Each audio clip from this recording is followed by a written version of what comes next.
ماہ رمضان المبارک میں مغفرت کے اسباب، ریزن آف مغفرت جو ہیں وہ بڑھ جاتے ہیں۔ نمبر ایک، ماہ رمضان کا روزہ رکھنا سامان مغفرت ہے۔ رمضان میں قیام کرنا، یعنی جو رات جاگ کر عبادت کرتے ہیں، یہ بھی مغفرت کا ذریعہ ہے۔ ماہ رمضان کی شب قدر میں عبادت کرنا، یہ مغفرت پانے کا ذریعہ ہے۔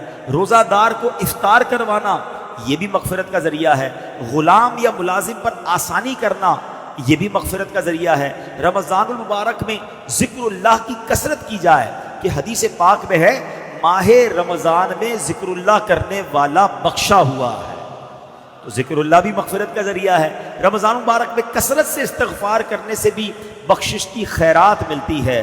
اللہ اکبر، ذرا سوچئے، اتنے سارے ریزن، اتنے سارے اسباب ہیں ماہ رمضان میں، یعنی رمضان تو ہمیں بخشوانے آ رہا ہے، ہم پر مہربانی کی جا رہی ہے، ہمیں چانس دیا جا رہا ہے کہ اے میرے گناہگار بندو، وہ مہینہ آنے والا ہے کہ تمہاری بخشش کے لیے ہے، تو ہمیں ماہ رمضان میں خوب عبادت کرنی ہے۔ اے میرے پیارے اسلامی بھائیوں، ماہ رمضان میں اب جب مغفرت کے اسباب ہم نے سنے نا، تو ہم نے کیا کیا کرنا ہے یہ ذرا غور کریں۔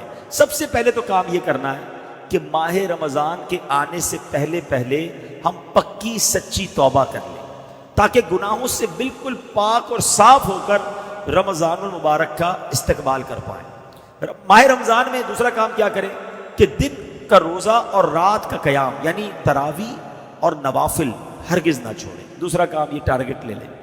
تیسرا، نفس امارہ کی خواہشات کو روکنے کی بھرپور کوشش کریں، کیونکہ شیطان تو بند ہوتا ہے لیکن ہماری عادتیں ہمارے ساتھ لگی ہوئی ہوتی ہیں، تو ہمیں اس میں ان عادتوں کی وجہ سے جو گناہ کی عادت ہوتی ہے نا، ایک سوال کیا گیا علماء سے کہ حضرت یہ ماہ رمضان میں تو کہا جاتا ہے شیطان بند ہوتا ہے، بندہ پھر گناہ کیوں کرتا ہے، پھر غلط کام کیوں کرتا ہے؟ تو بڑا پیارا علماء نے جواب دیا کہ سائیکل پر پیڈل مارو، مارتے رہو تو چلتی رہتی ہے، پھر اس کے بعد بہت سارے پیڈل مار کے روک دو، پھر بھی کافی دیر تک چلتی رہتی ہے۔ فرمایا 11 مہینے شیطان نے اتنے پیڈل چلا دیے ہیں کہ باقی 1 مہینے کی بندے کی گناہوں کی سائیکل ویسی چلتی رہتی ہے، تو سائیکل رکے گی کیسے جب بریک لگاؤ گے؟ تو گناہوں کی عادت پر بریک لگانا ہے رمضان میں۔ ابھی سے تیاری شروع کر دو، یا رمضان میں فلمیں نہیں دیکھوں گا، رمضان میں گناہ نہیں کروں گا، رمضان میں جھوٹ نہیں بولوں گا، ابھی سے چھوڑو نا بھائی، رمضان کا کیوں انتظار ہے؟ ماہ رمضان کے استقبال میں گناہوں کو چھوڑنے کی ہمیں عادت ڈالنی چاہیے۔ اچھا، ماہ رمضان میں ایک اور آپ نے کام یہ کرنا ہے کہ پورے دن میں تمام دنیاوی خیالات سے پاک ہو کر، سارے کاموں سے فارغ ہو کر، بے شک تھوڑی دیر ایسی رکھنی ہے جو صرف اللہ کا ذکر کرنا ہے، درود پاک پڑھنا ہے۔ ذکر اللہ والوں کی مغفرت ہے نا، تو اس کو ٹارگٹ کرنا ہے نا، حاصل کرنی ہے مغفرت۔ پھر فرمایا غریبوں اور مسکینوں کا خیال رکھیں۔